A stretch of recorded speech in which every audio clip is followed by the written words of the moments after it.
우리 창세기 15장 16절에서 18절 말씀 우리 함께 봉독하겠습니다. 16절부터 18절 다 같이 시작. 그러나 4대 만에 그들이 이곳으로 다시 돌아오리니 이는 아모리인들의 죄악이 아직 다 차지 않았음이라 하시니라. 해가 져서 어두워졌는데 연기 나는 가마가 보이며 불타는 등이 쪼갠 고기 사이로 지나더라. 그날에 주께서 아브라함에게 언약을 세워 말씀하시기를 내가 이 땅을 이집트 강으로부터 큰 강 유브라데스까지 내 씨에게 주었으니. 아멘. 여기까지입니다. 우리는 지금 스가랴서를 공부하고 있는 중에 잠시 하나님께서 세우신 이스라엘의 그 중요함에 대해서 함께 나누면서 그 하나님께서 이스라엘에게 준 그 복음과 예언이 어떻게 아브라함을 통해서 설정이 됐는지 이걸 우리가 큰 틀을 짜고 앞으로 예언 전체를 우리가 보는 눈을 장착하기 위해서 이 아브라함에 대한 내용을 가지고 우리가 몇 시간째 함께 나누고 있습니다. 이 아브라함을 왜 우리가 함께 나누는지를 알고 들어가면 오늘 이 내용들이 우리에게 참 보석같이 귀한 내용이라는 것을 우리가 알게 될 텐데요. 자, 우리는 저번 시간에 앞에 있었던 15장을 여러분들과 함께 나누면서 하나님께서 아브라함과 언약을 하시면서 아브라함의 후손이 400년 동안 애굽에 있다가 나올 것이다 이렇게 말씀하셨던 내용을 저번 시간에 여러분들과 함께 했는데요. 이 내용이 의미하는 예언적 의미가 뭔지 좀 더 살펴 확인을 하고 오늘 16장부터 18장에 있는 16장부터 21장까지 있는 내용이 또 어떤 의미를 담고 있는지를 함께 나누고 살펴보려고 하는 것입니다. 자, 오늘 하나하나 살펴보게 되면 15장에 하나님께서 아브라함에게 이렇게 말씀하셨었죠. 너희 후손이 400년 동안 애굽에 가게 될 것이다. 그리고 400년이 지난 이후에 나올 것이다. 이렇게 말씀을 하셨습니다. 이 예언대로 이스라엘 백성들은 애굽에 내려갔었고 그 다음에 400년 후에 모세를 통해서 출애굽을 하게 됩니다. 자, 이것이 단순히 그냥 어떤 이야기냐. 왜 하나님은 이 400년이라는 시간을 정했고 필연적으로 너의 민족들이 너희 후손들이 이 애굽에 가야만 했는지에 대해서 여러분들과 함께 정리를 해보도록 하겠습니다. 오늘 여기 400년은 하나님께서 이스라엘이 꼭 필연적으로 애굽에 있어야만 하는 시간이다라고 말씀을 하고 있습니다. 여러분, 우리가 다시 한번 하나님께서 이스라엘과 했던 언약들을 되새겨보면 본래 이스라엘은 애굽 땅을 주지 않았어요. 그 땅은 이스라엘에게 준 땅이 아니었습니다. 가나안 땅을 주었지만 분명히 하나님은 이 400년이라는 시간을 설정을 해놓았다는 것입니다. 이 설정은 우리가 흔히 말하는 예언입니다. 예언. 하나님께서 시대를 설정을 해놓죠. 그건 하나님이 주권적 시간 안에서 설정해 놓은 것입니다. 이걸 보고 우리는 흔히 예언이라 이렇게 말씀하고 있습니다. 그러면 이 이스라엘 백성들이 400년 동안 애굽에 내려가 있는 것 같이 이 예언은 앞으로 이스라엘 전체 예언에 어떤 의미를 가지고 있을까요? 바로 어떤 의미를 가지고 있느냐면 이스라엘이 AD 70년에 흩어진 시간을 말하고 이스라엘이 애굽에서 나와서 가나안 땅을 향해서 돌아올 시간은 가나안 땅 거민의 죄가 가득 차야 할 시간이라고 하나님은 그걸 언지를 주고 있습니다. 이 400년이라는 시간을 너희들에게 허락한 이유는 지금 이 가나안 땅에게 기회를 주기 위한 거예요. 그러니까 애굽 사람들에게 기회를 주고 또 가나안 땅들의 거민들의 죄가 가득 차야 한다 라고 하나님은 말해주고 있습니다. 이 이스라엘이 흩어진 이 디아스포라는 마치 애굽 땅에 이스라엘이 가 있는 것과 같고 바벨론에 이스라엘이 가 있는 것과 같은 의미인데 왜 이스라엘에게 가 있고 애굽에 가 있을까요? 애굽에서 하나님은 이스라엘을 통해서 하나님 되심을 증거하는데 사용했다는 것입니다. 애굽에서는 하나님 되심을 어떻게 증거했죠? 그렇습니다. 애굽이 10가지 재앙을 통해서 하나님 되심을 경험하게 됩니다. 또 바벨론에서는 하나님께서 이스라엘 민족들이 말씀을 지키고 법을 지켜서 쉽게 말해서 다니엘 세 친구가 불 속에 들어감으로 인해서 하나님이 그 가운데 함께 하셨고 이것을 통해서 바벨론에 있는 많은 영혼들에게 하나님 되심을 보여줬습니다. 자, 지금 저는 애굽과 바벨론 두 군데를 이야기했죠. 하나는 애굽에서 하나님이 있었던 일, 기적을 통해서 하나님 되심을 보여준 것이 애굽 사건이라면 바벨론 사건은 이스라엘 백성들이 자신들의 믿음을 하나님 앞에 지켜서 하나님 되심을 보여준 사건입니다. 이와 같이 하나님께서는 이스라엘이라는 한 민족, 이 백성을 통해서 누구에게는 심판을 통해서 애굽에게는 10가지 재앙, 그 심판을 통해서 증거하였고 그 다음에 또 바벨론에게는 하나님의 말씀을 지키는 이 다니엘 친구를 통해서 하나님을 증거했습니다. 둘 다 이스라엘을 통해서 하나님을 이방인에 증거했다라는 측면에서는 애굽과 바벨론은 같은 의미를 가지고 있죠. 이런 것처럼 이것이 이스라엘 백성들이라는 한 민족을 통해서 앞으로 과거에 있었던 바벨론 사건, 나아가서 앞으로 7년 환란이라는 이 시간 속에 이스라엘이라는 한 민족을 통해서 하나님을 증거할 것입니다. 자, 이 그림, 아까 애굽에서 하나님 되심을 보여줬던 사건, 바벨론에서 보여줬던 이 사건을 두 가지를 그대로 가지고 가서 우리가 요한계시록에다 접목을 시켜보면 요한계시록 7장이 이미 있었던 애굽과 바벨론 사건을 그대로 옮겨놓은 사건이라는 걸 알 수 있습니다. 14만 4천. 그 14만 4천은 이스라엘 사람들입니다. 그들이 그 마지막 7년 안에 여러 정황으로 하나님을 증거할 것입니다. 예를 들어서 우상에게 절하지 않았던 이 사건은 다니엘 세 친구가 했던 그 신앙을 그대로 이스라엘 백성들은 이 7년 환란 시간에 증거할 것입니다. 그러나 그것이 단순히 그들이 신앙을 지키는 것으로 절개를 지키는 것으로 끝나는 것이 아니라 신앙의 절개를 지키는 사건으로 인해서 이방인들이 주님 앞에 구원을 받듯이 느부갓네살 왕이 하나님 앞에 돌아오고 그렇듯이 똑같은 내용을 7장에도 옮겨놨습니다. 그래서 우리는 이 구약의 바벨론 사건과 애굽 사건을 그대로 옮겨서 어디로 봐야 되느냐? 요한계시록을 우리가 해석을 하게 될 때 우리는 요한계시록에 충돌이 없고 정확하게 이 마지막 때 7년이라는 것은 마지막 심판이 아니라 심판을 통해서 부흥하시는 하나님의 회복기구나. 그렇습니다. 애굽은 그것을 통해서 하나님을 보게 되고 애굽은 하나님께 굴복하게 되죠. 이런 것처럼 하나님은 반드시 이스라엘은 한 민족을 통해서 흩어지고 모이고 이런 모든 방법을 통해서 하나님을 증거해 가는 것입니다.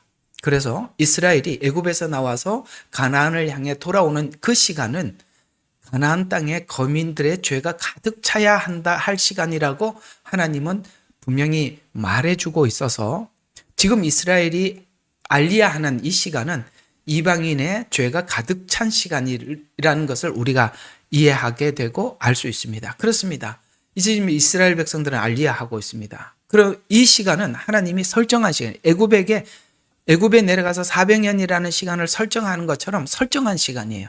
그러나 이 시간은 설정은 되었지만 그 설정한 이유가 애굽의 그 가나안 사람들의 죄가 가득 찬 시간이라고 그렇게 설명을 하고 있어서 우리가 이 전체 그림을 가지고 우리가 정리하는 것은 이스라엘이 애굽에서 나오는 시간과 맞물리는데 이것은 이방인의 구원의 끝, 죄악이 가득 참, 그 다음에 이 이방인의 죄악이 가득 차고 이제 이방인의 구원이 거의 끝날 무렵에 하나님은 이제 유대인을 구원하기 시작한다. 이게 7년으로 이렇게 구조가 되어 있다는 것입니다. 이해가 가시죠? 그래서 이 교회 시대라는 것은 우리가 지금 이 교회 시대라고 지금 이 시대를 그렇게 표현하고 있는 이 시간은 이방인이 하나님 앞에 돌아오는 시간이요. 이 마지막 7년은 유대인이 돌아오는 시간이라고 이렇게 설정을 해 놓은 것입니다.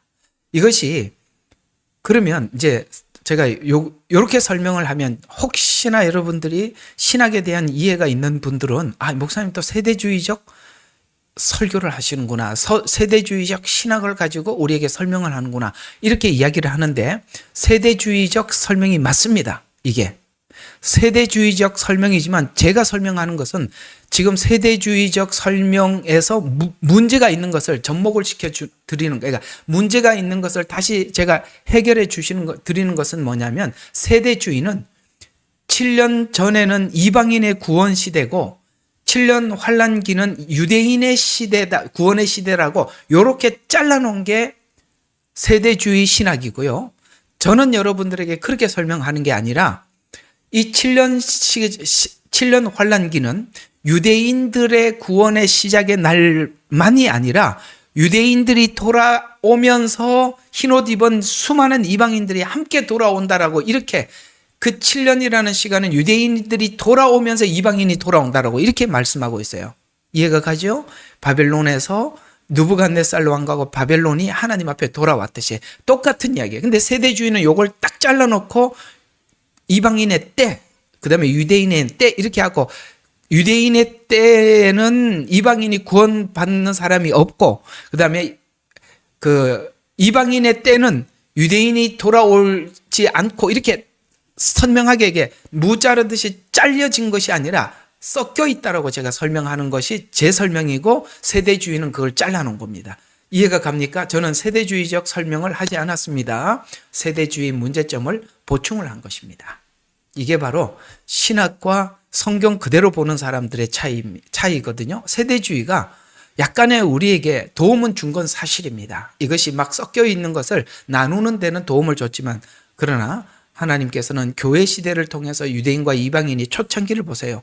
여기에 초창기에 유대인들이 많이 구원을 받습니다. 그러면은 이 교회 시대는 이방인들만 구원을 받는 시대라고 이야기를 하면은 이 사도행전에 유대인들이 돌아오는 것은 어떻게 설명할 것입니까? 아닙니다. 유대인과 이방인이 함께 구원을 받았듯이 이런 역사가 왕성하게 일어나는 것은 마지막 7년 환란기입니다. 여러분들은 제가 설명한 대로 반드시 성경을 이런 관점에서 여러분들이 이해를 하고 보시기를 바랍니다. 그러기 위해서는 유대인들은 자꾸 이동할 수밖에 없습니다. 그래서 400년이라는 이 기간은 이방인들을 위해서 알리야하는 흩어져 있는 디아스포라의 시간이라고 성경은 아브라함에게 알려주고 있는 것입니다. 그래서 오늘 우리는 성경이라는 큰 스토리가 있지만 그 스토리를 하나님께서는 아브라함이라는 그 짧은 인생 속에 담아 하나님의 예언을 통해서 예언을 하는데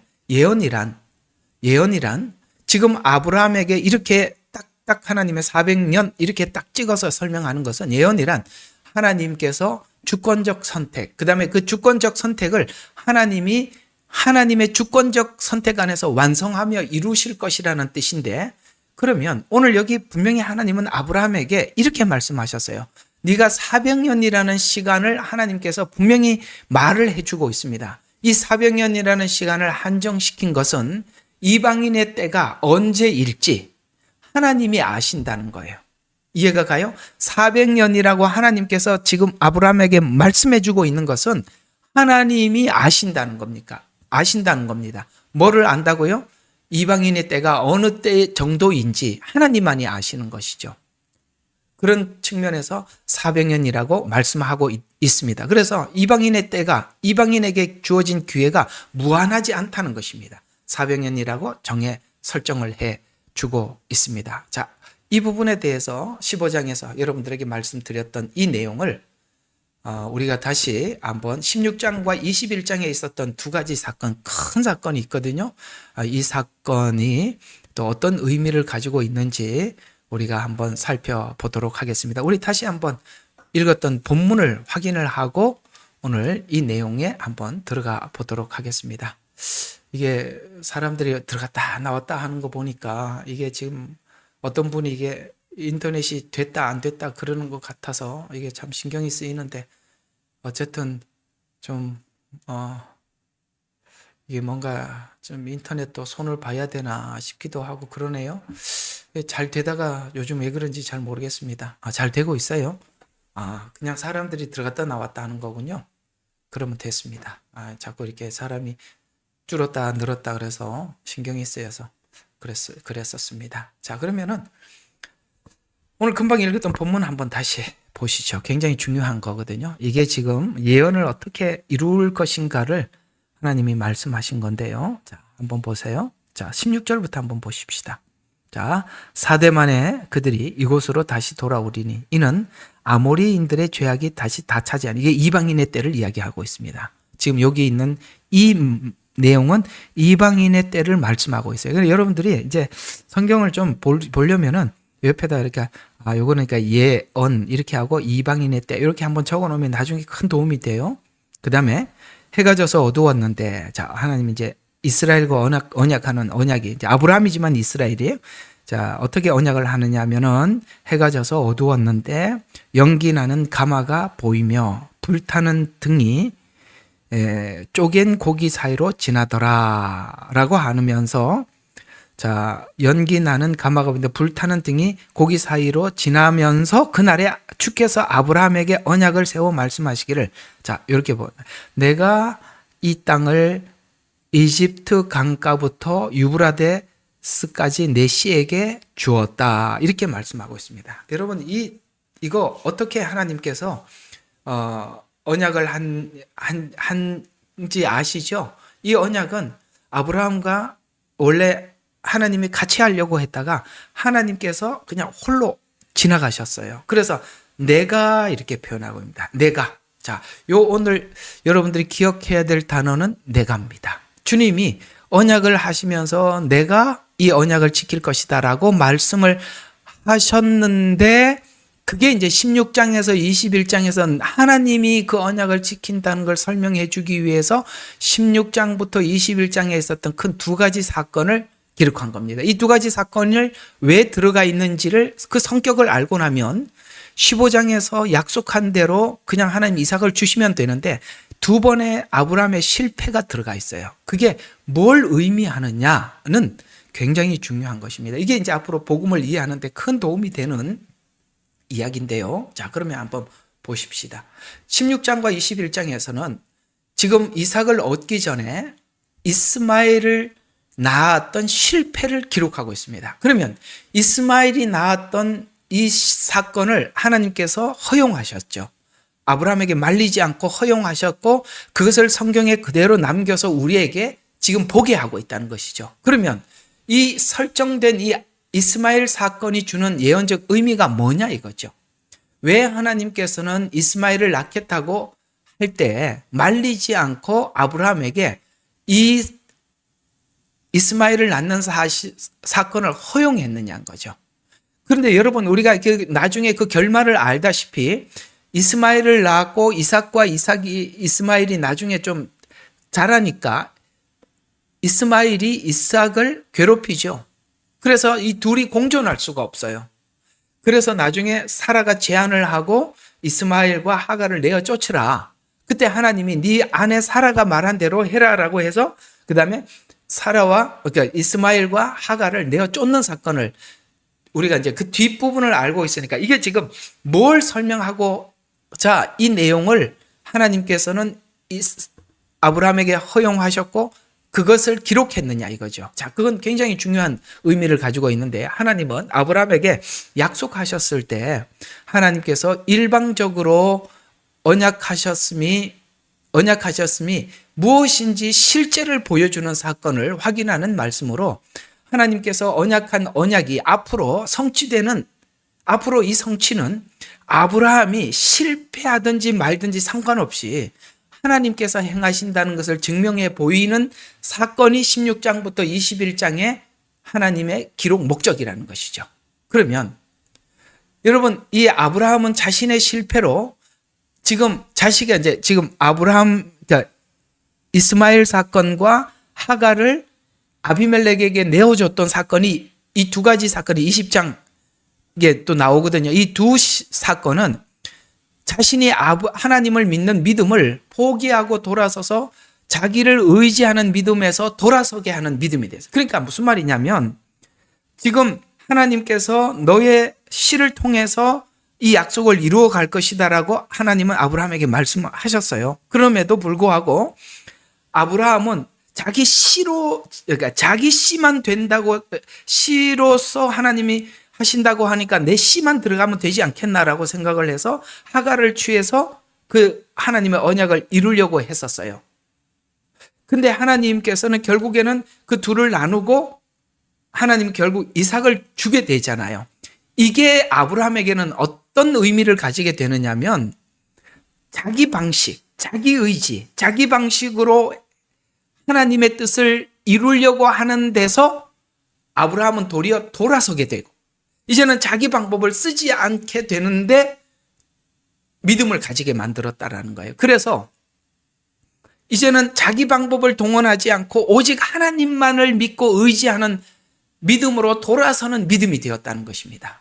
도리어 우리의 실패가 하나님을 더 의지하게 만들었다. 이걸 말해주고 있는 것입니다. 그렇습니다. 우리는 지금 하나님께서 우리에게 수많은 약속을 하고 또 우리에게 구원도 약속하셨고 여러분들의 생애 속에 일어날 수많은 약속들을 하셨을 것입니다. 그럴 때 우리는 하나님께서 그걸 약속했으니까 우리는 선뜻 생각하는 것이 오늘 아브라함처럼 이런 방법을 생각할 겁니다. 하나님이 그런 약속을 했으니 그 다음에 내가 스케줄을 잡죠. 내가 이제 일정을 짭니다. 하나님께서 내게 이런 약속을 했으니 그 다음에 이 약속을 이루기 위해서 제가 이렇게 하겠습니다 라고 했던 게 지금 아브라함이 하갈을 취해서 이스마엘을 낳았던 사건입니다. 그런데 이것이 하나님이 아니라고 분명히 말씀을 하고 둘을 갈라내버립니다.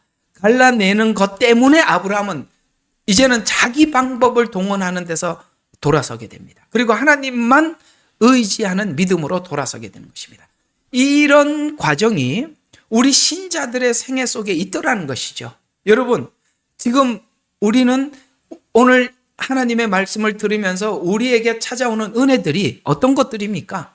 지금까지 여러분이 여러분의 방법대로 수고하고 애쓰고 애를 쓰고 노력했던 모든 것에서 우리가 하나님 앞에 실패했습니다. 저는 모든 것에서 다 제가 했던 모든 방법이 실패입니다. 라고 해서 우리에게는 남은 것은 딱 하나밖에 없습니다. 그러면 하나님이 하셔야 합니다. 오늘 여기 분명히 15장에 이렇게 아까 뭐를 기억하라 그랬죠? 내가라는 말을 기억하라 그랬지 않습니까?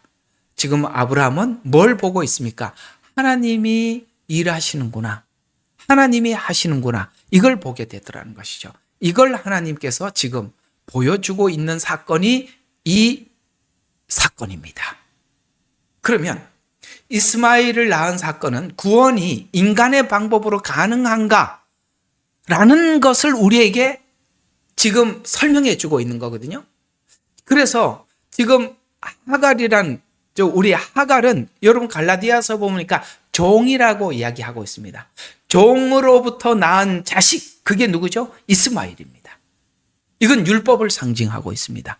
우리는 율법을 가지고 행위로 구원을 받을 수 없다라는 것을 이스마엘 사건을 통해서 우리에게 알려주고 있는 것입니다. 첫 번째 구원에서는 이스마엘과 하갈, 종, 하나님은 종을 통해서 낳은 자식이 아니라 하나님이 주인을 통해서 낳은 자식, 약속한 여인을 통해서 낳은 자식을 통해서 하겠다는 것이죠. 이 이야기는 구원이 인간의 노력이나 행위로는 하나님이 하지 않고 오직 하나님의 방법, 그 십자가의 방법, 하나님께서 하신 그 십자가의 방법으로만 하시겠다라는 것을 아브라함에게 인정시켜서 이제는 아브라함이 우리로 말하면 이제 행위 구원, 율법으로 구원을 받고자 하는 데서 완전히 내려놓게 되고 오직 하나님만 바라보게 만들 이것을 우리에게 이해시키기 위해서 이스마엘 사건을 하나님이 허락하셨고 기록하였고 구약이 말하는 율법으로 인간이 구원받을 수 없다라는 것을 알려주기 위한 중요한 복음의 틀을 가지고 있는 것이 바로 이스마엘 사건이라는 것이죠. 반복해서 설명을 하고 여러분들 이해시키려고 애를 썼는데 이해가 되시면 아멘 하십시오. 이제 아시겠습니까? 이스마엘 사건은 바로 그 이야기를 우리에게 전달하고 싶은 것입니다.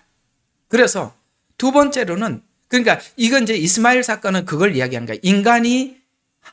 구원이 인간의 방법으로 가능한가라는 질문 앞에 둘은 양립할 수 없다라고 하나님이 선포한 것입니다. 두 번째는 그랄로 내려가서 아비멜렉이 사라를 데려간 사건이 또 하나 나옵니다. 여러분, 아브라함이 지금 이것은 뭘 의미하느냐면 그 당시에 이방 나라에 와서 산다는 것은 굉장히 두려운 일이에요. 왜냐하면 여기에 그 정말 이방인이 지금 이 지역에 이 가나안 땅에 들어와서 산다는 그 자체는 엄청나게 두려운 일이란 말이에요. 그 당시 생활이 그럴 수밖에. 왜냐하면 성 안에 있어야 보호를 받을 수, 짐승으로부터 보호를 받을 수 있어요. 만약에 내가 이 성 밖으로 나가면 금방 들짐승들의 밥이 되니까 이 안에서 살기는 살아야 되는데 그 안에는 성주가 있어요. 우리가 뭐 중세시대 이야기를 보면 영주라고 이야기하고도 하고 성주라고 이야기를 합니다. 그가 어떤 그 안에 살아가는 조건 때문에 여러 가지 불합리한 조약을 맺어야만 했었어요. 불합리한 조약 중에 많은 조약이 있는데 참 지저분한 조약 중에 하나가 뭐냐면 여인을 갖다 바치는 겁니다. 그 성주에게. 그런 측면에서 지금 아브라함이 들어오자마자 애굽에 내려가서 바로에게 바쳤던 사건, 두 번째 그랄로 내려가서 또 아비멜렉에게 데려간 사건을 또 기록하고 있습니다. 이건 뭘 의미하느냐면 지금 아브라함에게 이 사건은 뭘 의미하느냐면은 자기 자신을 보호하기 위해서 아브라함은 하나님께 자기 보호를 맡겼냐? 아니라는 거죠. 하나님께 자기 보호를 맡기는 게 아니라 여전히 그 풍습을 따랐고 자기 보호를 받기 위해서 자기 아내를 갖다 바쳤던 거예요. 이건 뭘 이야기하느냐? 아브라함에게 믿음이 있었느냐라는 이야기를 하고 있는 겁니다. 그래서 아브라함에게 믿음이 없었을 뿐만 아니라 아브라함은 자기 자신도 지킬 믿음이 없었다라는 것을 우리에게 알려주는 사건이 바로 이 아비멜렉 사건입니다. 그래서 두 번째 질문은 이겁니다. 하나님께서 구원을 우리에게 약속하셨는데 그 구원을 약속하신 약속이 우리 인간의 믿음 없음과 실패가 그러면 하나님의 실패가 될 수 있는, 내가 실패하면 하나님도 실패하느냐라는 질문에 답을 하는 것이 바로 그랄로 내려가서 아비멜렉 사건을 기록한 목적이라는 것이죠. 그래서 지금 오늘 이 두 사건은 오늘 금방 읽었던 내가 그 일을 하겠다라는 하나님 홀로 하고 있다라는 것을, 그래서 오늘 언약식에서도 보면 하나님이 홀로 언약했고 그 다음에 하나님의 홀로 약속을 하지요. 내 씨를 주었으니를 다시 확인해서 이런 것들이 모아져서 15장에 내가 하겠다라는 것을 두 번을 확인합니다. 이스마엘 사건을 통해서 확인을 하고 그 다음에 아비멜렉에게 사라를 뺏긴 사건을 통해서 아브라함은 도리어 하나님이 하시는구나라는 것을 확고한 믿음을 가지게 되어서 22장에 하나님 앞에 이삭을 드리게 되었다. 이렇게 말씀하고 있습니다. 무슨 이야기예요?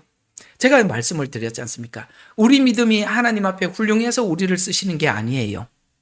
지금 아브라함이 이런 일을 하면서 하나님께서 그 일을 하시는구나라는 것을 확인해서 아브라함은 믿음의 거장이 되어가는 것입니다. 똑같아요. 여러분과 제가 하나님 앞에 하는 믿음은 정말 하나님이 히브리서에 가보면 아브라함의 믿음을 두 가지로 칭찬을 하셔요. 하나는 뭐냐면 갈대아 우르를 떠나서. 그래서 아브라함은 하나님께서 지시하는 땅으로 믿음으로 갔다. 그때 아브라함은 그게 믿음이었다 이렇게 표현하고 있어요. 또 믿음으로 아브라함은 이삭을 드렸다니. 그러면서 두 가지를 이야기해요. 하나는 메소포타미아에서 떠났던 사건, 그걸 보고 믿음이라고 표현을 하고 그 다음에 이삭을 드린 사건을 믿음이라고 표현하는데 이것은 우리가 알다시피 거기서 갈대아 우르에서 떠난 것은 뭡니까? 믿음의 시작점을 이야기하고 있죠. 그렇죠? 그 다음에 22장은 믿음의 완성을 이야기하는데 우리는 지금 아브라함 전 생애를 다 보고 있으니까 그 믿음이 사실은 아브라함이 믿음이 있어서 믿음을 가진 사람이 아니라 계속 실패함에도 불구하고 하나님께서 하나님의 하신 말씀대로 그대로 한 것을 계속 봐왔기 때문에 나중에 22장에 이삭을 드리라고 했을 때 아브라함은 이렇게 하나님 앞에 신앙 고백을 하죠. 하나님께서 말씀하신 대로 하실 줄로 믿고 말씀하신 대로 하실 줄로 믿고 이삭을 드렸다라고 이야기합니다. 결국에는 말씀하신 대로라는 것은 뭡니까? 하나님이 말씀하시고 언약하신 대로 하신다는 것에 대해서 우리가 믿는다. 그래서 우리가 믿음이라는 것은 뭐냐면 하나님께서 그렇게 하시겠다고 하면 우리 인간은 당연히 아브라함처럼 이렇게 작동할 수밖에 없어요. 그렇게 하신다고 하니까 그러면 그 일을 내가 이루어 드리자 하고 했더니 다 실패하더라. 그런데 의외로 생각 밖으로 전혀 알 수 없는 방법으로 하나님은 하나님의 방법으로 일을 해 가시더라는 것에서 우리는 그것을 받아들이게 되고, 그래서 우리가 하나님이 하시는 수많은 일 속에서 우리가 상식적으로 맞지 않아도 아멘 하고 받아들일 수 있는 이유가 하나님이 일하시는, 우리 복음성가에 주가 일하시네 주가 일하시네 주가 일하시네 하잖아요. 맞습니다. 바로 이걸 너무너무 많이 본 거예요. 아브라함은 계속 본인은 실패하지만 하나님이 그 약속하신 대로 말씀하신 대로 이끌어가는 것을 보고 또 봐서 그는 믿음의 거장이 돼. 바로 하나님은 이런 믿음을 심어주고 싶은 거예요. 우리 모두에게. 그림이 그려지시죠. 그래서 이 15장에 약속하신 대로 바로 하나님께서 이삭을 준 게 아니라 충분히 실패할 시간을 허락하시는 겁니다. 우리는 실패를 통해서 믿음을 가지게 된다는 게 신기한 이야기인데, 율법적 관점에서 믿음은 실패를 하면 안 된다라고 하는데, 도리어 하나님은 아브라함은 실패의 투성이였는데 믿음을 가졌다. 그 실패를 통해서 계속 확인했던 것은 하나님이 일하신 것을 봤다. 이게 지금 창세기 기록 목적이라는 거예요. 아브라함 이야기는 그걸 말하고 있는 겁니다. 사뭇 성경을 봤던 관점이 많이 달라졌죠? 자, 그러면 이 약속이 이루기 전에 아브라함이 스스로 계획하고 선택한 인간의 방식이 먼저 작동하도록 하나님이 허용하셨는데, 사라와 아브라함의 판단을 허락하셔서 율법으로는 구원받을 수 있다고 생각하는 이스라엘에게, 지금 이스라엘이 앞으로 할 일들에 대해서 이스마엘 사건을 통해서 앞으로 그 후손인 이스라엘이 어떻게 하나님 앞에 구원을 받을 것인지를 말해주고 있어요. 그러면 이건 지금 아브라함의 후손이 앞으로 이스라엘이 가질 믿음을 그대로 예언하는 예언과 같은 거거든요. 그렇습니다. 여러분, 지금 이스라엘이 가지고 있는 구원관은 아브라함이 이스마엘을 낳았던 구원관과 똑같은 구원관을 가지고 있어요. 맞죠? 행위 구원이잖아요. 율법을 지켜서 구원을 받는다고 생각하지 않습니까? 그런데 하나님께서는 이 시간을 이스라엘에게, 아브라함에게 허락하시듯이 이스라엘에게 행위 구원을 강제로 돌이키지 않는 것은 그들에게 자유의지에 의해서 스스로 돌아서야 하기 때문에 하나님께서는 지금 이스라엘의 눈을 막고 귀를 막아서 그 시간을 허락했다라고 말씀하고 있는 것입니다. 그러면 지금 아브라함의 이 이스마엘 사건 이야기는 훗날 이스라엘에게 허락할 그 시간을 예언적으로 설명하고 있는 거죠. 신기하지 않아요? 아브라함이라는 한 인생 속에 이스라엘 전체의 역사 속에 예언을 담아놓고 있었다는 거예요. 틀이 이미 아브라함 생애 속에 틀이 딱 짜놓은 상태에서 그 틀 그대로 예언이 흘러가더라는 거예요. 요 틀이 안 바뀐다 이 말입니다. 이 틀이. 알아들어야 되는데 이게 너무 중요한 건데요. 그러니까 예언이 갑자기 생긴 게 아니라 이 틀 속에 이미 짜져 있는 상태로 계속 가는 거예요. 이 시간을 지금도 이스라엘에게 허락했어요. 그러나 하나님은 이스마엘 출생을 실패하거나 계약 파기로 취급하지 않습니다. 지금 이렇게 했다고 해서 야 너하고 나하고 계약 파기야 이렇게 하지 않았어요. 왜? 15장에서 내가 한다고 했잖아요. 이게 오늘 주제가 내가잖아요. 계약 파기로 언급하지 않고 허용했어요. 하나님은 이스마엘을 인정하셔서 복도 주셨고 큰 민족도 되게 해주셨습니다. 이렇게 하신 이유는 인간이 사고하는 조건의 법칙, 우리가 구원을 받으려면 뭔가를 얻어내려면 우리가 뭔가를 해야 된다라는 인간의 이 조건의 법칙, 즉 구원을 얻기 위해서 구원에 상응하는 대가를 치러야 한다는 인간의 사고방식을 처음부터 틀렸다라고 하나님이 뺏지 않고 인간이 구원의 길이라고 제시했던 행위 구원의 한계를 드러내려고 하신 것입니다. 그래야만이 하나님이 주신 구원을 우리가 받으니까요. 인간 스스로 구원의 길을 가보게 해서 한계를 경험하고 돌아오게 하셨다라고 말씀하고 있는 이 말씀이 로마서 9장부터 11장, 지금 이스라엘이 하고 있는 거잖아요. 9장부터 11장은 이스라엘에 관한 이야기잖아요.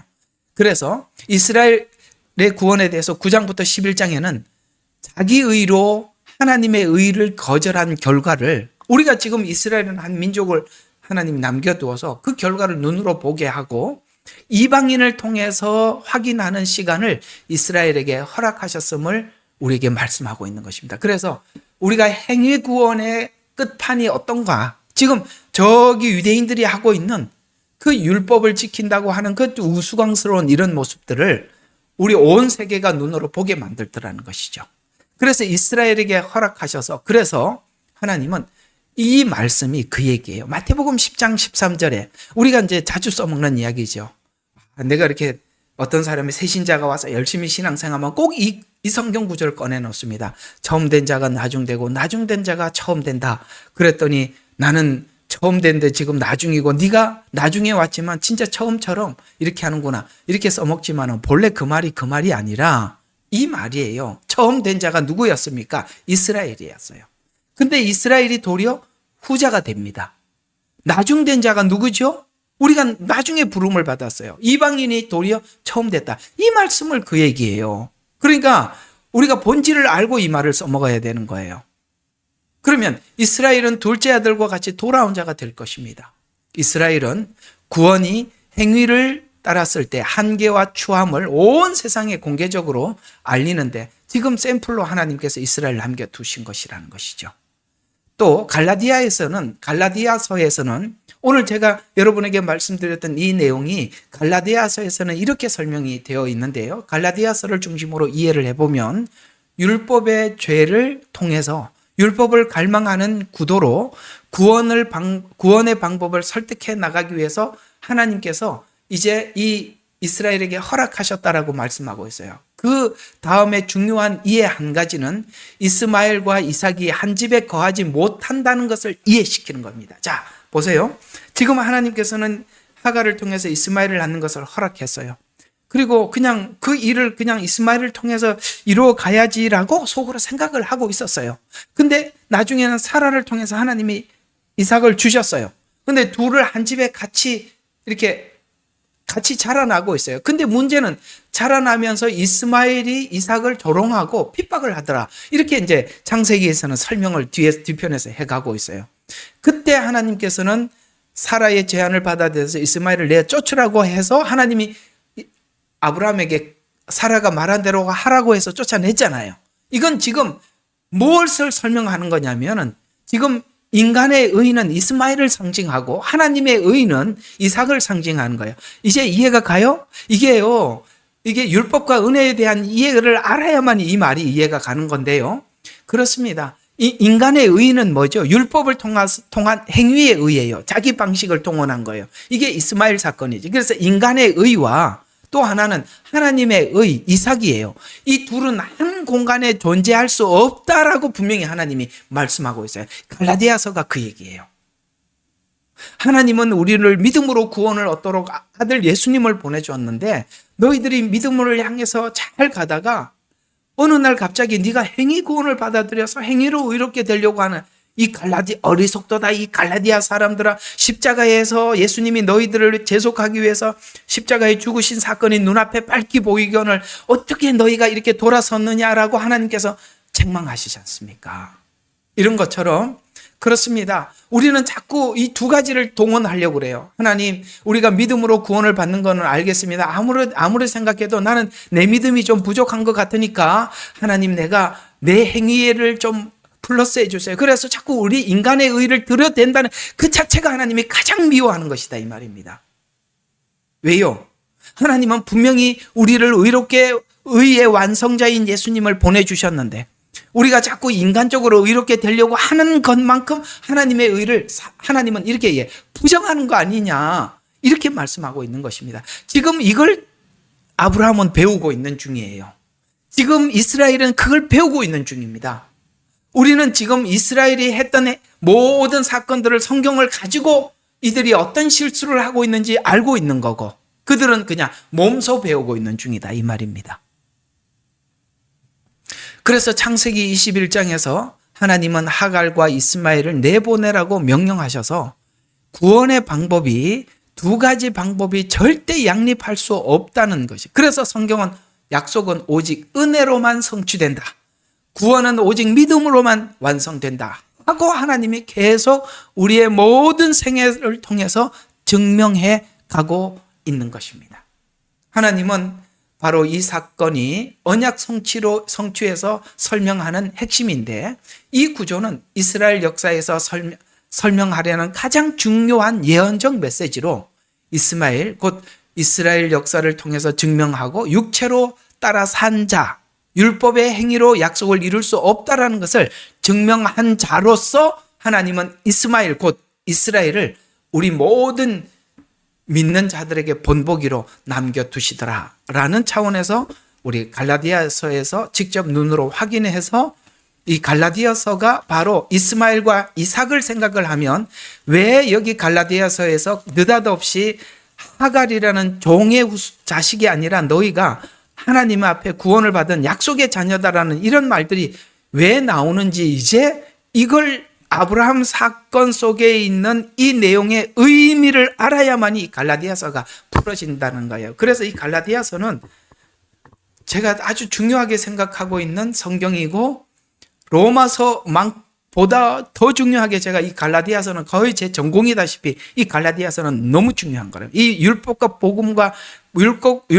복음이라는 아주 선명한 이해가 없이는 갈라디아서는 진짜 무슨 말인지 잘 몰라요.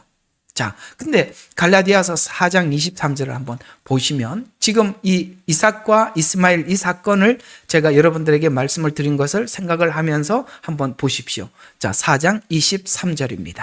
보시면 이렇게 말씀하고 있습니다. 그러나 그 여종에게서 난 아들은 육신을 따라 낳고 그렇습니다. 인간의 방법, 육신이라는 인간의 방법, 그 다음에 사람의 아이디어 이런 이야기거든요. 아브라함이 지금 그래요? 그러면은 지금 내 심은 되니까 알겠습니다. 그러면은 그 하갈을 불러서 이스마엘을 낳는 것처럼 자, 여종에게서 율법은 종이라고 분명히 얘기하고 있어요. 그렇죠? 종이라고 이야기하고 있습니다.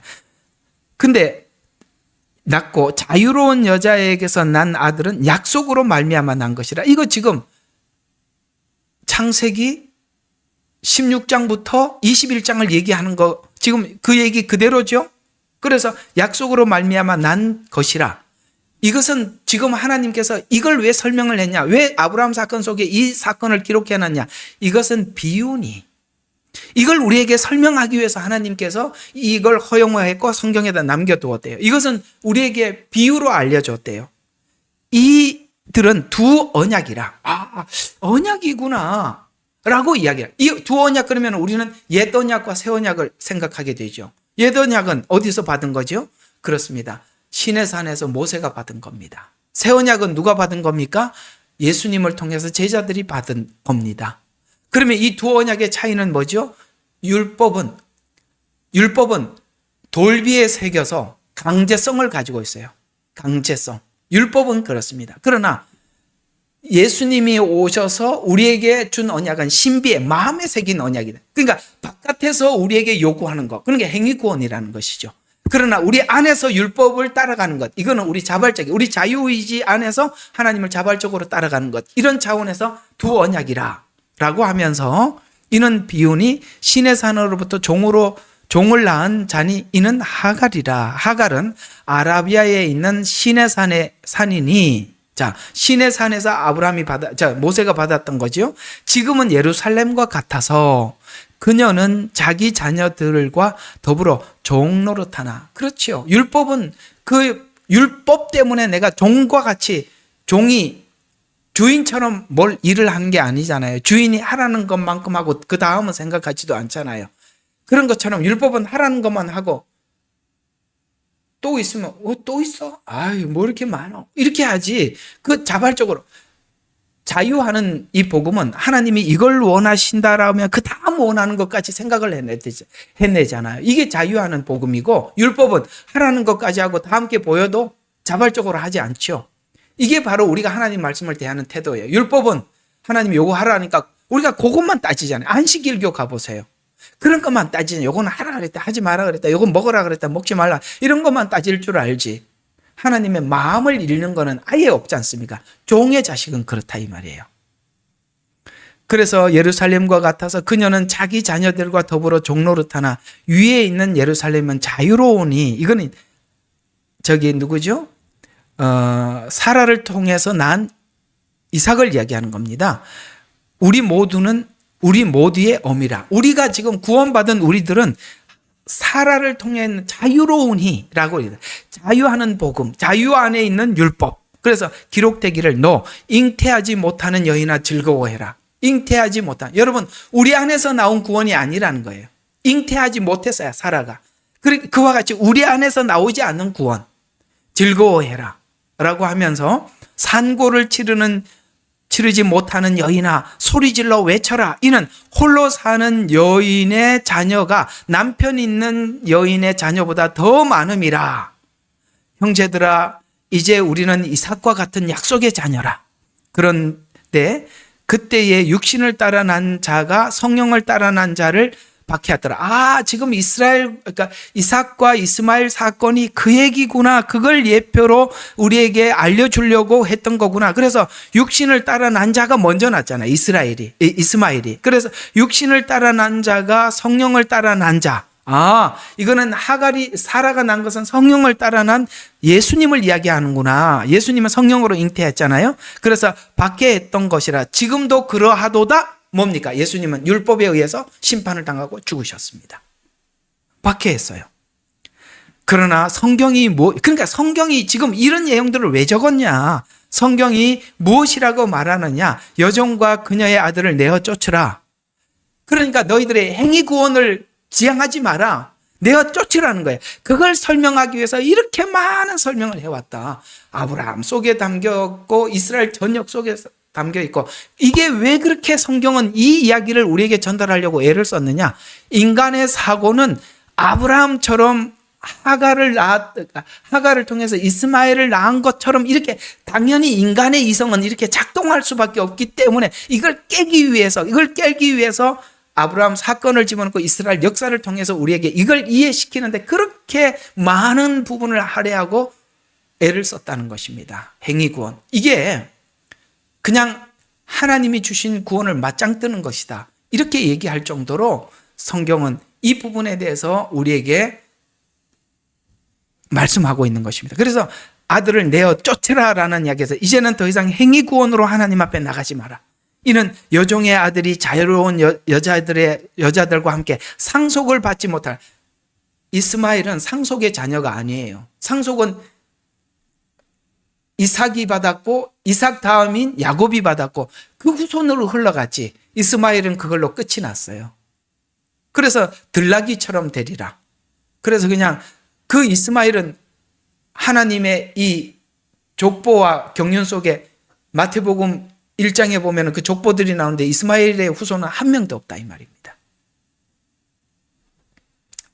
그래서 오늘 여러분들에게 말씀드리는 것은 이스라엘은 메시아를 율법적 방식으로 기다렸고 그래서 메시아를 거부하듯이 이스마엘 이야기로 예언적 이야기를 담고 있고 그 거부한 그 결과 하나님의 언약은 이삭의 원리 즉 은혜의 원리로 남은 자와 이방으로 흘러가더라. 이스라엘에게는 남은 자, 이방인에게 흘러가서 그래서 하나님은 아브라함에게 기다리게 하셨는데 이스라엘의 구원의 경륜을 담은 아브라함 내용 속에 이스라엘은 아브라함처럼 율법으로는 내가 나를 구원할 수 없다는 착각을 경험하고 난 후, 지금 그걸 경험하고 있잖아요.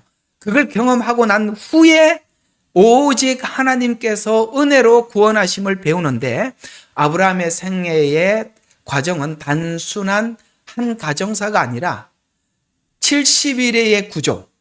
지금 70일에는 이스라엘 구원이 어떻게 돌아올 것인가를 쭉 설정해 놓은 게 70일이라고 했잖아요. 그 70일의 구조 아래서 율법으로 실패하고 그다음에 은혜의 눈이 열려서 회복. 이게 지금 스가랴서의 그림을 그대로 가지고 쭉 설명을 하고, 그래서 그 회복 기간이 7년 중이다라고 이렇게 설명해 가려고 하는 것입니다. 자, 이게 이제 여기까지는 왔는데 이제 더 설명하면 또 이게 엉키니까 제가 이제 요걸 한번 더 설명해. 자, 70일의 구조 속에서 율법 실패, 은혜 회복 이렇게 간다라고 했잖아요. 우리 이게 도대체 무슨 말인지 하나 보고 오늘 이야기를 마쳐보겠습니다. 야, 여러분 있잖아요. 이거는 제가 지금 이게 설명한 거는 신학교 설명에는 당연히 없는 거고, 진짜 이게 이것까지 여러분들이 소화할 수만 있다면 진짜 여러분들 성경에 창을 정통하게 열리는 겁니다. 오늘 이 이야기가 굉장히 어려운 줄은 압니다만, 그러나 꼭 2번, 3번 하셔서 꼭 틀을 좀 가지고 계시면 참 좋겠습니다. 자, 이스라엘은 지금 실패하고 있어요. 지금도 실패하고 있어요. 이제 7년 안에 하나님께서, 그래서 성경에 보면 이스라엘 백성들에게 복음을, 이사야가 그렇게 말했어요. 이 백성들에게 가서 복음을 전하지만 그들이 보아도 보지, 예수님이 왔는데도 못 보고 예수님이 복음을 전하는데 듣지 못할 것이다. 그런데 이상하게도 하나님이 이렇게 말해요. 내가 그들의 눈과 귀를 막아서 그렇다. 왜요? 이스라엘의 눈과 귀를 막아서 이방인에게 복음이 흘러가게 해서. 그러면 하나님께 이렇게 생각할 수 있죠. 하나님, 이스라엘이 눈이 안 열리니까 예수님을 보지 못하고 복음을 보고 듣지 못하는 것은 하나님이 막아서 그렇다라고 이렇게 책임을 돌리는 게 아니라, 이스라엘이 워낙 완고할 뿐만 아니라 이스라엘이 여기에 대해서, 복음에 대해서 귀를 안 열 걸 아시는 차원에서 하나님이 막았다라는 표현을 하고 있는 거예요. 이거는 모두가 하나님께 책임이 있다라는 말을 표현하는 게 아니라, 의도적으로 그렇게 했다라는 말이 아니라, 이스라엘이 거부할 것은 자유의지를 알고 하나님은 또 예언적으로도 선포하는 거예요. 이 두 가지가 하나님이 막았기 때문에 보지 못한다라는 것이 아니라 그들이 보지 않을 걸 알고 있어요. 왜요? 오늘 로마서가 그걸 말했었잖아요. 왜 예수님이 오신 이 의를 거절했었죠? 그렇습니다. 이스라엘은 자기들의 의 때문에 예수님이 주신 의를 거절했다라고 그렇게 말씀하셨죠? 자, 그게 어디 나오냐면은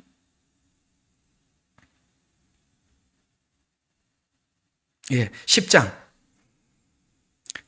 자, 2절을 보십시오. 내가 그들에 대하여 증거, 그들은 이제 이스라엘입니다. 그들에게는 하나님에 대한 열성은 있으나, 그렇습니다. 율법에 대한 열심이 있어요. 그게 열성이라고 표현하는 거예요. 지식을 따라 된 것이 아니라 복음대로 한 것은, 은혜의 방식을 따른 건 아니다 이 말입니다. 따라 된 것은 아니니라. 왜 그랬냐? 이는 그들이 하나님의 의를 모르고, 그 예수님이 주신 그 십자가의 의를 모르고 뭘 했어요? 자기들의 의를 세우려 하면, 이건 율법으로 의롭게 되려고 하는 이런 표현이에요.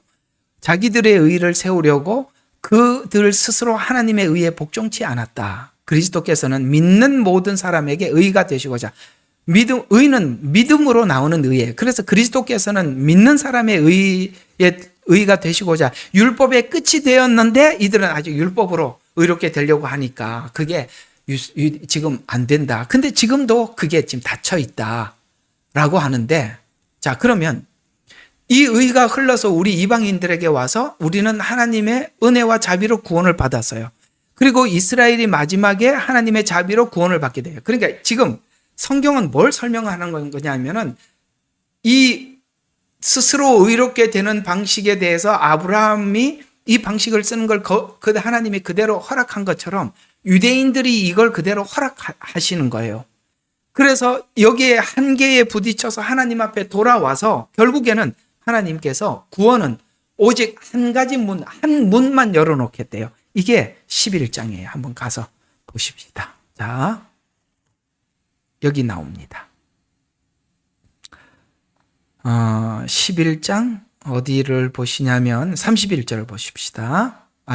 30절부터 봐야 되겠네요. 너희가 지나간 때에는 하나님을 믿지 아니하였더니 이제는 그들이 믿지 아니함으로 인하여 자비를 얻었다. 이방인들이 그렇게 자비를 얻었대요. 그들이 유대인이 안 믿어갖고 우리가 자비를 얻었대요. 이와 같이, 그러니까 이게 무슨 이와 같이라고 하는 것처럼 이게 똑같은 어떤 모델이래요. 이와 같이 이제 그들이 믿지 아니한 것은, 왜 유대인들이 믿지 않았냐면, 너희의 자비를 통해서 그들도 자비를 얻게 하려 함이라. 이게 무슨 말이죠? 너희의 자비라는 말은 이방인들이 구원을 얻게 된 것은 오직 하나님의 은혜로 구원을 얻게 되었어요. 그리고 구원을 얻고 난 이후에 신앙생활하는 방법이 유대인들이 신앙생활하는 것과 이방인들이 자비로 구원을 얻어서 신앙생활하는 것이 너무나도 다르다는 것을 보게 하는 거예요. 그러니까 이상하게 유대인들이 신앙생활하는 것은 지금 저기 있는 유대인들의 그 바리새인들이 하는 것처럼 율법을 지킨다는 그 우스꽝스러운 행동들. 그런데 이방인들이 하나님의 율법을 지키는 것은 너무나도 감사하고 하나님 앞에 자발적으로 선교지에 가서 선교하고 헌신하고, 여러분 그 이스라엘에 가서 복음을 전하는 선교사님들 이야기를 들어보면 그 유대인들에게 모진 핍박을 당하고 별별 일들을, 수치스러운 일들을 다 겪어요. 그럼에도 불구하고 여전히 주님이 가진 마음을 가지고 사랑하고 용서하고 끌어안고 함께 챙겨주는 걸 보면서 가만히 생각해 보세요. 그들은 이방인들이 개라고 취급을 하는데도 불구하고 그렇게 모진 수모를 줘도 여전히 그들에게 찾아와서 화해의 손을 내밀고 하나 되고 용서하고 또 찾아와서 이 복음을 전하면서 기쁘게 신앙생활을 하고 있는 우리들과 그렇게 우스꽝스럽게 율법을 지키고 있는 유대인들은 이걸 바라보면서 핍박을 하면서 무슨 생각을 할 것 같아요? 그게 오늘 31절이 그 말이에요. 너희의 자비를 통해서 하나님의 자비를 담은 자들이 어떻게 살아가는지를 그걸 이스라엘을 통해서 보게 해서 그들도 자비를 얻게 하려 함이라. 아시겠어요? 우리 이방인들이 주님을 믿고 살아가는 이 모습을 통해서 그들에게도 하나님의 자비를 전달하는 데 쓰겠다. 그래서 32절에 하나님께서 그들 모두를 믿지 않는 가운데 가두어 두심은, 주님 앞에 믿음으로 들어오지 않고 행위로 그대로 이렇게 하려고 하는 이 상태로 가두어 두심은 모든 사람이라는 것은 아까 지금 앞에서 말한 표현대로 하자면 유대인과 이방인을 전체를 모든 사람이라는 말로 묶어서 모든 사람에게 자비를 베풀려 함이라라는 이 자비는 뭡니까? 십자가로 인한 구원을 이방인과 유대인에게 이렇게 흘려보내려고 하는 것이다. 이건 왜 하나님의 너무 신비로운 방식이냐?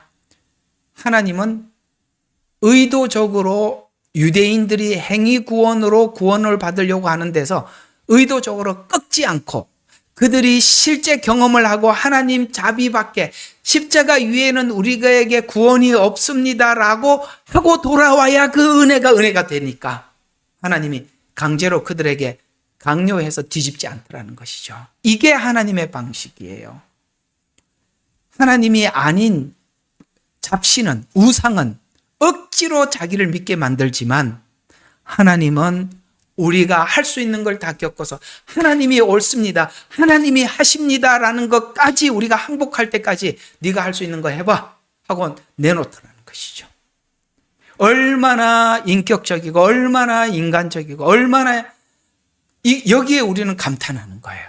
하나님이 우리 생각을 강제로 바꾸는 것이 아니라 이해시켜서 설득해서 하나님이 옳습니다 할 때까지 하나님이 기다리심의 시간이 필요하고 우리는 실패의 시간이 필요하고, 근데 그 실패가 하나님과 관계의 단절이 아니라 하나님이 옳습니다 전인격적으로 항복하는 데까지 가서 자유의지가 그대로 살아있는 상태에서 하나님을 찬양하고 하나님을 믿는 믿음이 되도록 하나님의 이 신비로움이 너무나도 기가 막혀서 바울이 이 그림을 그리다가 깜짝 놀라서 오 깊도다 하나님의 지혜와 지식의 부요함이요 그분의 심판을 어찌하리요 그분의 지나간 일을 누가 찾아내리요 누가 주의 생각을 찾겠느냐 알겠느냐 누가 그분과 의논자가 되겠느냐 와 하고 더 이상 설명 불가 이렇게 하는 거예요. 그렇습니다. 사실은 설교를 해보면 이게 맞는 거예요. 하나님을 설명하다 이거 어떻게 설명을 할 수 있겠어요? 하나님은 신비롭습니다. 신기합니다. 우리 자유의지를 그대로 살려서 우리가 억지로 항복하게 하지 않고 하나님이 맞습니다라는 것은 내 뼛속에서부터 고백이 나올 때까지 하나님이 우리의 인생 속에 간섭하시는 그 하나님, 욥기를 보세요. 기가 막히지 않습니까? 오늘 지금 그걸 이야기하고 싶은 거예요. 자, 오늘 이야기를 정리해 보겠습니다. 15장에 하나님이 내가 하겠다고 약속하셨어요. 근데 아브라함이 팔을 걷어붙이고 16장에 내가 할게요 하고 달라붙었습니다. 나중에 하나님은 네가 했던 것 내쫓아라 라고 하나님이 하신 이삭을 통해서 그 약속을 이루어 가십니다. 그 사이에 또 한 번의 실패가 있었어요. 하나님께서 오랜 시간 말씀이 없자 자기는 여기 가나안 땅에 살기는 살아야 되겠고 그 안에 의해서 많은 사람들부터 이렇게 억압은 당하고 그래서 다시 그랄로 내려가 아비멜렉에게 자기 아내 사레를 빼앗기고 돌아옵니다. 옛날에 바로에게 빼앗겼던 대로 하나님 다시 되찾아 돌려주는 걸 보고 또 한 번 항복합니다. 이상하게도 우리는 하나님 안에 머물러 있는 건 사실이나 머물러 있으면서 하나님이 원하는 믿음을 표현하는 게 아니라 이상하게도 하나님이 반대되는 엉뚱한 일들을 하는데 거기서 우리가 발견하는 게 뭐냐? 하나님이 변함없더라. 제가 그랬죠. 처음부터 우리의 구원은 하나님의 신실함에 있다고. 어때요? 얼마나 신실하십니까? 여러분의 그 신실함을 믿는다면 여러분에게 처해져 있는 이 모든 시간들을 인내하십시오. 그리고 여러분 아브라함처럼 이 믿음을 갖게 될 것입니다. 하나님이 여러분의 인생에 개입하는 한 우리는 안전합니다. 그 하나님을 모시고 살아가는 여러분을 축복합니다. 기도하고 마치겠습니다. 하나님, 오늘은 아브라함이 15장에 약속한 약속을 16장부터 20장까지 하나님이 하시는구나라는 것을 확인한다라는 차원에서 우리가 여러 가지 말로 반복해서 확인했습니다. 우리가 하나님 앞에 드리는 것은 작은 믿음 하나뿐이고 하나님께서 혹 이렇게 일하실까 저렇게 일하실까 내가 앞서서 해야 하지는 않을까 이렇게 우왕좌왕하는 모습밖에 보이지 않는데 그것을 하나님이 우리의 그런 모습을 귀하게 보시고 그것이 믿음이었단다라고 우리에게 알려주시니 감사합니다. 우리가 하나님 앞에 드릴 것은 그저 사모하는 마음 하나밖에 없는데 그걸 붙잡으셔서 우리로 하여금 믿음의 거장으로 만들어 가신 하나님을 노래하며 찬양합니다. 아버지 하나님, 이런 하나님을 모시고 살아가니 기쁘게 즐겁게 절망하지 않고 우리 생애를 살아가게 하옵소서. 예수님 이름으로 기도드렸습니다. 아멘. 예레미야의 눈물은 시대에 맞는 말씀 선포와 변질되지 않은 순수 복음을 외치고 있습니다. 함께 연결되어 하나님께 예배드리며 이 마지막 때에 하나님께 쓰임받길 원하시는 분은 카카오 채널로 연락 주시면 연락드리도록 하겠습니다. 고정 댓글에 채널 경고와 착지에 대비한 예비 채널과 제2채널 링크를 올렸습니다. 이 채널 또한 구독 부탁드리겠습니다. 감사합니다. 우리는 역사상 가장 중요한 시점을 지나고 있습니다. 하나님께서는 하나님의 일을 하시기 전에 사람을 준비시키셨음을 우리가 알고 있습니다. 하나님 말씀은 마지막 때에 대추수, 대부흥의 때가 있다고 분명히 예언하고 있습니다. 아멘. 하나님의 말씀이 그대로 성취될 것을 믿습니다. 예레미야 눈물은 잠자는 교회와 영혼을 깨우기 위해 노력하고 있습니다. 이 가슴 뛰는 일에 함께 하길 원하시는 분은 카카오 채널로 연락 주시기 바랍니다. 당신은 위대한 하나님의 사람입니다.